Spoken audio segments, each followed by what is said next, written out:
Ration cards బదులు smart cards ఇవ్వబోతున్నారు. దీని స్పెషాలిటీ ఏంటి? అంటే గతంలో ఆ ప్రభుత్వం చేసిన అనేక అరాచకాల్లో వాళ్ళు ఏ విధంగా రేషన్ కార్డుని కూడా రాజకీయ రంగు పూసి వాళ్ళ స్వార్థం కోసం ఉపయోగించడం మనం చూసాం.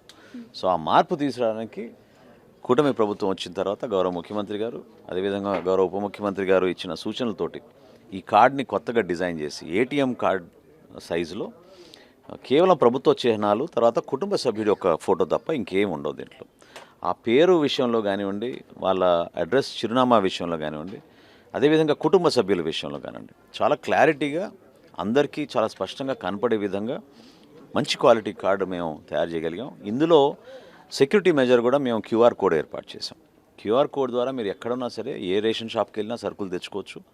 మీరు స్కాన్ చేయగానే మీకు సరుకులు ఇచ్చినప్పుడు ఆ వివరాలన్నీ కూడా ఆటోమేటిక్గా మా సిస్టంలో అప్లోడ్ అయిపోతాయి.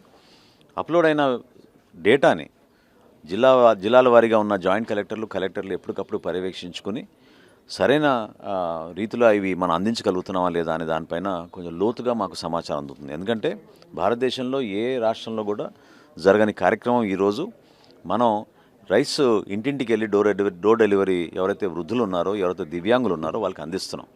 దాదాపు 17 లక్షల కుటుంబాలకు ఆ విధంగా అందిస్తున్నాం ప్రతి నెల. సో ఆ కార్యక్రమాన్ని మరింత మెరుగుపరుచుకునే విధంగా ప్రజలకు తీసుకెళ్తాం.